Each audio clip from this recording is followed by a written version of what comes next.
It's great to have everybody here with us today. Today's session is on making LinkedIn work for you.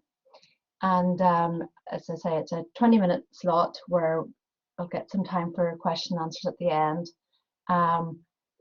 Quick fire, lots of information coming at you.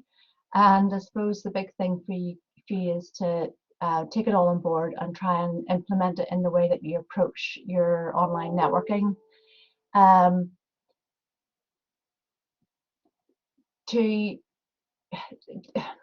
For the 20 minutes is as I say, really short. Sorry, just an email coming in, switch my emails off, threw me there.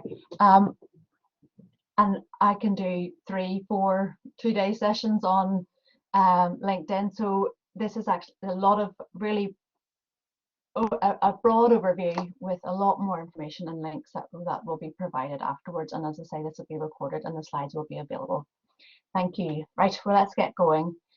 So the session is entitled Making LinkedIn Work for You, and it's around the idea that for your career development, for you to move forward in your career, LinkedIn can be a huge benefit and a huge tool that can come as a real asset and a way of making connections and accessing opportunities. And I know many students that have at Ulster that have used it to that benefit, and obviously we want to make sure that you can get the most out of it as well.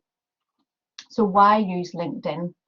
Well, first and foremost, 93% of employers use LinkedIn. If you look up any company, it's most likely that you will see they have a LinkedIn page where they, depending on how active they are, will tend to promote themselves, showcase awards, achievements, opportunities, and use it to increase their visibility online, and particularly in the sector that they're a part of.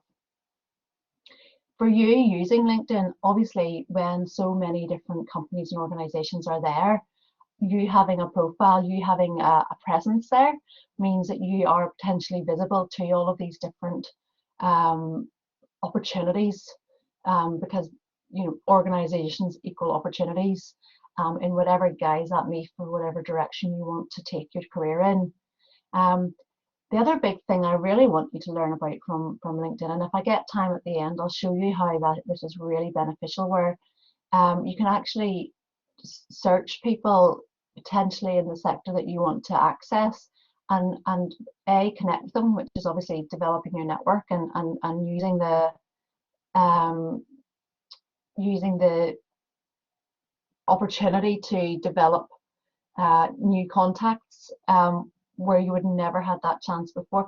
But also, when you're a contact on network or a contact on LinkedIn, you can actually explore people's profiles and learn from what they have done in their career history in order to get to the position that they're in currently. And that is a really beneficial way of learning about people's career direction and how they got to where they are. And obviously for you then, that means you could try and emulate that and learn from the direction and experience they have. And there is a jobs board on LinkedIn, so searching for job opportunities, but also developing networks means that you could potentially be attaching yourself or contacting people who may have opportunities that aren't advertised, but by making connections potentially could consider you as a new recruit, somebody that could potentially come into their business to help grow and deliver it. Can I ask you not to write on the slides, please? That'd be great, thank you. So your LinkedIn, first and foremost, has to have a good profile, because that is what will get you attention. That's what people will then start wanting to connect with you, as well as when you connect with them, they'll be able to learn a good amount of information about you and then want to accept your connection request. So the quality of your LinkedIn profile is paramount, and it shouldn't be overlooked I thought, well, I have a page, but I'm using it to look in different things. I want you to actually really proactively develop your profile so that it encompasses a really, really good picture, headline, about section, and has a really good detailed description of your experience in education and skills. The one thing that I would say about that is that if you have a good CV, it isn't a stretch from that. It's very similar to a CV, and you'll all have handshake profiles if you're registered for the fair. It's similar again to your handshake profile, where it's giving a good account of everything that you've experienced to now in your education, in your work history, in your skills development, and what you're trying to achieve in your career. And that's an overview that you want to then showcase yourself with. So moving on to, sorry, that's just a pictorial example or a screenshot of my LinkedIn profile. Probably could be enhanced somewhat, but to give you a flavour of what it should and can look like, with showing the profile picture, my headline, and the start of my about section. Okay, so first thing first, the most important thing is a really good profile picture. It can't be a selfie. It can't be a shot that was taken a few years ago that is, you know, something of you in a social situation, for example. It has to really represent you in a positive, professional manner. And the reason why it's so important is the statistics show that people without profile pictures are 14 times less likely to be viewed. It's like you're making yourself invisible there, and therefore not giving yourself the best chance to use it effectively. So I thought I'd have some examples here for you, where you have a photo of yourself that can either be really, really good or really not good, and the impact that can have is instant. So there's some don't do's at the top there on that right hand picture, where you've got family situations, or that you're not smiling at the camera. I've also seen some nuts ones where people are in their wedding dresses or standing with a drink in their hand with their arm around somebody in a pub.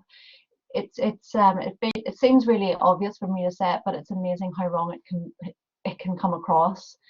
So a headshot with you in professional attire, with a smile looking directly at the camera, is the priority.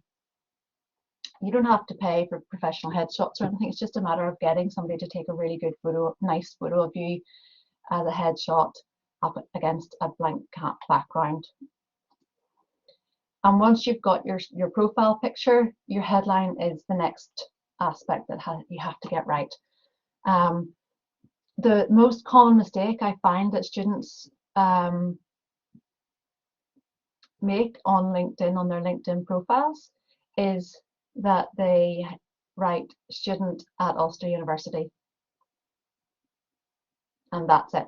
Nothing else. Nothing about what you're studying, nothing about what your career ambitions are, what you're trying to achieve in terms of potential jobs or career direction. And it's such a wasted opportunity, because again, I'll explain to you a bit later about visibility and algorithms, but keyword searches are absolutely paramount. And if you can get keywords that are relevant to your sector or the industry you're trying to get into in your headline, it means you will come up much higher in search returns. So I've got some examples here for you to show how the first aspect of your headline should be a positive descriptor plus what you're studying, what you're seeking for, what you're trying to achieve in your career. If you have any relevant experience, include it, and something about your personal strengths, skills, or qualities that showcase the kind of professional you will be with them. So you've got examples there of digital marketing seeks junior executive role, data analyst, analysis specialist, and successful gaming blogger. Breaking it down into sections is a really effective way of getting it across with impact. So you can see the picture at the bottom there. You'll see that this particular person has the fact that they are trying to get into software developing, so they're aspiring software developer. They are seeking entry-level programming position, which for you might be a placement for a graduate level role, and that they have good experience with these particular programs that they know will be sought after in roles that they're going for. So again, really straightforward, but succinct, but impactful. That has key things there that tell the viewer exactly who that professional is and what they're trying to achieve with their LinkedIn network and development. So moving beyond your photo and your headline, the next part of your profile is your summary. And the risk with a summary is that it becomes a bit of an essay and can be a bit too long. So it's really important to have that as a key summary, I suppose that's what it's saying, of what you have to offer and what you bring. So obviously your degree and any experience there, the types of skills and qualities. So it's broadening out the headline, which is very succinct and short, into a few key lines which if they were to read anything about your experience or education, they would get a really good feel for the kind of young professional that you are. And again, having it complete is really important in terms of how visible your LinkedIn profile is. If it's empty, then you're at risk of people not really getting a feel for who you are, what you want from your career. And again, it's that idea of professionalism and making sure it's complete. So if you think of your summary as an elevator pitch, so if you had 1 minute and you're at the top of a building and the chief exec of the company that you would love to work for got into the lift at the same time as you, and you had the length of time that it was, say, a minute to get to the bottom of the building in that lift with them, what would you say in that minute that would make the best possible sell for you? How would you use that time effectively to showcase why it should be you, why you are the one that would do a really good job or stand out to them? This is an example of an Ulster student. Two different Ulster students have obviously had to anonymize it, but one on the left is a complete, they did have a photo, obviously it was a good photo, I had to anonymize it, with a good headline and their about section complete, versus somebody that didn't have a photo, said they were a student at Ulster University, didn't make use of the background picture either, and also didn't include their about. And you can see they have a lot less connections, and they're clearly not using it to the best that they could be. And the fact that they don't have an about section means that they're not providing an overview of what they could offer.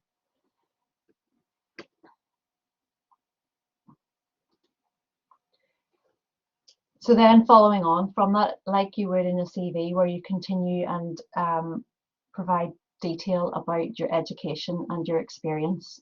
So make sure these are complete, and make sure you include detail about what modules you've studied or what projects you've completed, in order to have a really good overview, good summary of what you've gained from your different experiences, while at the same time allowing people to get a flavour of who you are and what you've done, and how that could potentially add value to their business, to their company, to their network. So this is your education, and likewise with your experience.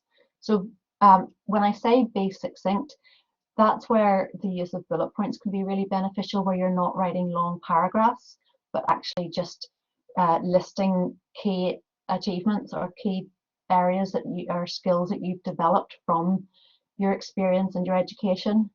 And make sure it's really comprehensive, not just a part-time job, but if you've done anything else that has helped you develop as a young professional, make sure you include that. And I mentioned the word keyword again. Keywords help you stand out when people searching for connections, searching to develop their network, or searching for people to potentially fill jobs. Would use keywords, and if you have a really comprehensive LinkedIn profile and have researched the kind of keywords that your sector uses and include it throughout your profile, you will then come up more prominently on searches.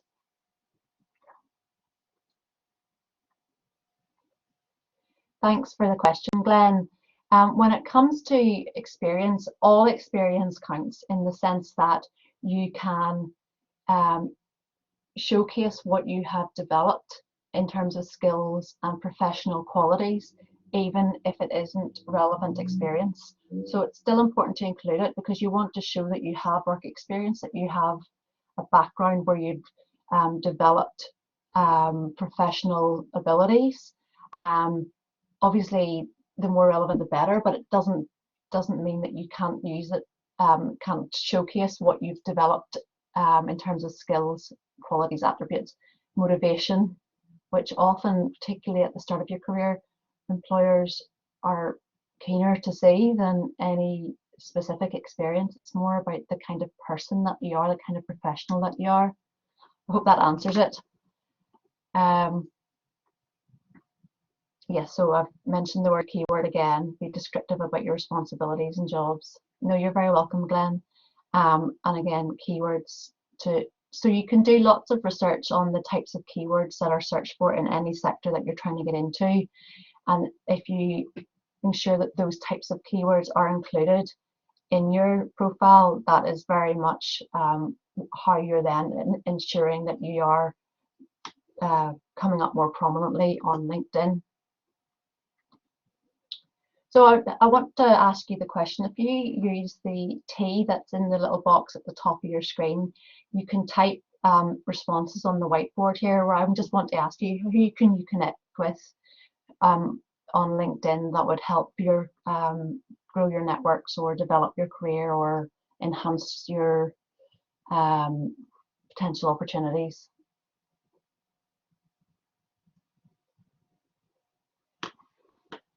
If you click the wee T and then you can, it'll open the wee text box and you can type. Peers, absolutely. Potential employers, yes. Anybody else? Graduates, absolutely. And I'm going to show you a couple of things, different companies, yeah, that will help you with that. If we have time, I want to show you how that absolutely groups is one that I wanted to raise awareness of with you. Really good answers there, and all absolutely right. Academics from your course as well, particularly those with industry experience, if that's the case. Business owners, absolutely. They're really, really good answers. Thanks, guys.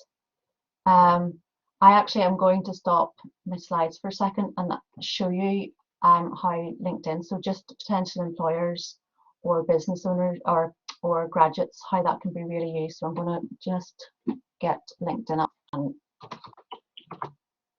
switch my screen over to show you. So let me just do that now. Share application screen, Chrome tab.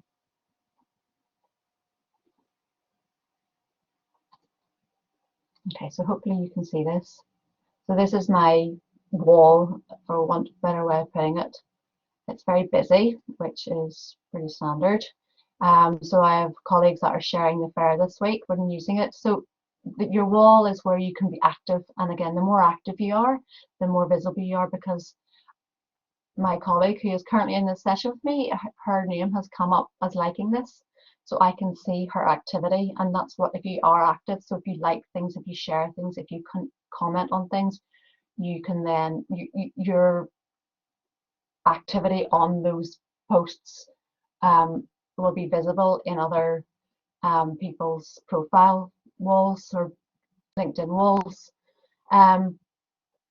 the one thing I wanted to do was show you. So I'm going to that company that just came up there. They have Striker. They have their own page, so you can go in there and you can view their page. So that is where they will describe the different activity they have going on in the company, jobs that they're advertising, people that work there. So I can look at their posts and I can look at jobs they're advertising. I can also look at people. If I look at people, I can look by location, by university, and the fact that they have 40,000 employees. If I type in Ulster University,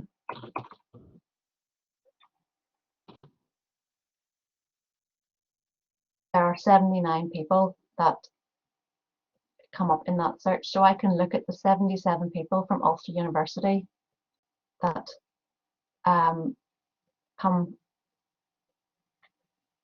up on their wall, that people have studied at Ulster that are now working at Striker, and I could potentially connect with them. So if I wanted to connect with Ross, for example, rather than just hitting connect, I can add a note and say, "Hi Ross, I am currently studying at Ulster and I'm keen to learn more about Striker and potentially applying to them for placement. I would be grateful if you would accept my connection request. In regards, Julie." Now, obviously, I'm not going to send that, but it's the idea that you have the option and the ability to actually reach out on a more personal level than just hitting connect, because that means very little if you don't know the person. Whereas if you have a link because you're at Ulster, that will mean that they will be more likely to respond to you and potentially give you an insight, as an example. So I'm going to click out of that. Hopefully that's helpful, because that's just one way. The other way is that you can search all of these things. If you go into the LinkedIn products, you've got groups, and I know somebody did mention groups, but you can actually search for different groups. So these are the groups I'm currently a member of.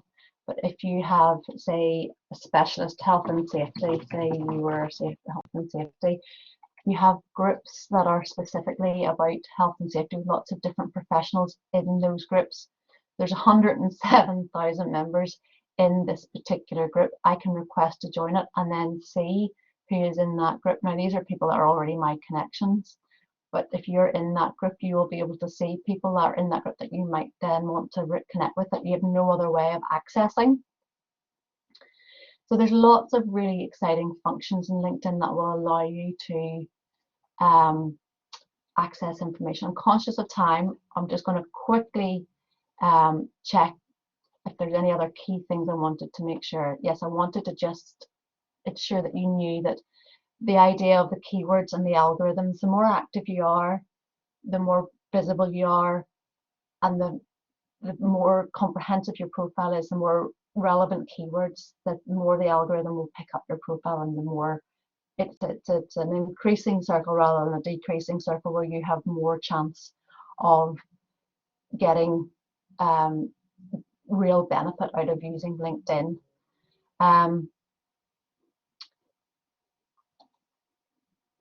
So I really want you from today's session to complete and update your profile and get active on LinkedIn, join groups, search employers, search for people who work with those employers that are Ulster alumni, make professional connection requests with messages explaining why you'd like to connect with them, and use the job boards to see what potential opportunity. Even if you're not actively seeking right now, you can either use LinkedIn to see what kinds of opportunities are out there and what kind of jobs they are, what kind of experience and skills and criteria they are putting out there, or just to get a feel for what's in the market in the minute. there's so many ways you can use it in a really positive way for your career development. I also want to make you aware, and you may have seen an email or some promo around the fact that students now have free access to LinkedIn Learning, which is over 16,000 training courses that you can do for free online. A lot of them are very short courses, and you can include that both on your LinkedIn profile and on your CV that you've been completing CPD and proactively developing your career through accessing the different learning opportunities that are on LinkedIn Learning. And I'll just finish up with a few other sessions that we're running later. Just now, we've got Supercharge Your Interview Skills, and I'm going to paste the links in for you to register for these. That's great. Thanks very much, Christine. I'm just pasting in the links to the other sessions that I've got on the screen here. So you've got the interview skills session, which is just starting now, accessing opportunities using Handshake, and Allstate are doing a session that's an employer-led session on resilience and coping with setbacks. You're very welcome, Lauren. Conscious that people may want to head off for the interview session, and the link's there for that. But I'm happy to stick around for a few minutes if you want to answer any questions about what we've talked about today or anything else about LinkedIn. Thank you. You're very welcome, Christine. Thank you.